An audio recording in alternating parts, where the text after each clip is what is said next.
জেলা প্রশাসকের কার্যালয়ে নতুন একটি নিয়োগ বিজ্ঞপ্তি প্রকাশিত হয়েছে। এই নিয়োগ বিজ্ঞপ্তিটি ২ এপ্রিল ২০২৬ খ্রিস্টাব্দ তারিখে প্রকাশিত হয়। এখানে একটি মাত্র পদ রয়েছে, সেটি হচ্ছে অফিস সহকারী কাম কম্পিউটার মুদ্রাক্ষরিক এবং পদসংখ্যা রয়েছে ৮টি এবং আবেদনের জন্য শিক্ষাগত যোগ্যতা লাগবে। কোন স্বীকৃত বোর্ড হতে উচ্চ মাধ্যমিক সার্টিফিকেট অর্থাৎ এইচএসসি পাস হতে হবে। কম্পিউটার ব্যবহারের ক্ষেত্রে কম্পিউটার চালানোর অভিজ্ঞতা সহ word processing, data entry, spreadsheet presentation এবং বেসিক কম্পিউটার ট্রাবল শুটিং এ দক্ষতা থাকতে হবে। জেলা প্রশাসক এবং উপজেলা নির্বাহী অফিসারের কার্যালয়ের কর্মচারী নিয়োগ বিধিমালা ২০২০ সংশোধিত ২০২৪ এর তফসিল ২, ৩ ও ৪ অনুযায়ী গৃহীত পরীক্ষায় উত্তীর্ণ হওয়া লাগবে এবং এখানে হচ্ছে আবেদনের জন্য বয়স হওয়া লাগবে ১১ মে ২০২৬ খ্রিস্টাব্দ তারিখে। এখানে হচ্ছে ১১ মে ২০২৬ খ্রিস্টাব্দ তারিখে প্রার্থীর বয়স ন্যূনতম ১৮ বছর হতে সর্বোচ্চ ৩২ বছরের মধ্যে হতে হবে।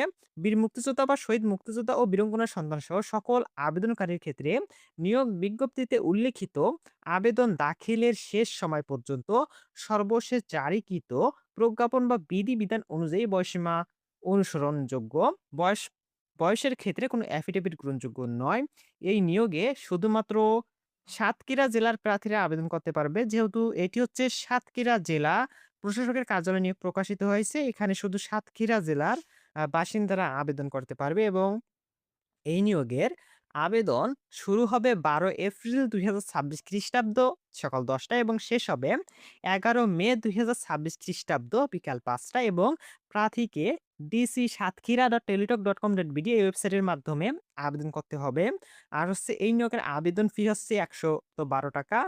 আর হচ্ছে এখানে হচ্ছে অনগ্রসর শ্রেণী অর্থাৎ ক্ষুদ্র নিগোষ্ঠী, শারীরিক প্রতিবন্ধী, তৃতীয় লিঙ্গের প্রার্থীগণদের জন্য আবেদন ফি ৳৫০ ও টেলিটকের সার্ভিস চার্জ ৳৬ সহ মোট ৳৫৬ অনধিক বাধ্যকরণের মাঝে জমা দিতে হবে। এখানে বিশেষভাবে উল্লেখ্য যে অনলাইনে আবেদনপত্রের সকল অংশ পূরণ করে সাবমিট করা হলে পরীক্ষার ফি জমা না দেওয়া পর্যন্ত অনলাইনে আবেদনকৃত আবেদনপত্র কোনো অবস্থাতেই গৃহীত হবে না। প্রিয় দর্শক, যারা ভিডিওটি এখন পর্যন্ত দেখতেছেন এবং আমাদের ইউটিউব চ্যানেলটি সাবস্ক্রাইব করেনি, অবশ্যই চ্যানেলটি সাবস্ক্রাইব করে পাশে থাকা বেল আইকনটি অল করে রাখুন, কারণ চাকরির সব আপডেট আমাদের ইউটিউব চ্যানেলে প্রতিনিয়ত দেওয়া হয়ে থাকে। আর এই ভিডিওটি আপনার বন্ধুদের সাথে শেয়ার করে দিন যাতে তারা এই নিয়োগ বিজ্ঞপ্তি সম্পর্কে জানতে পারে।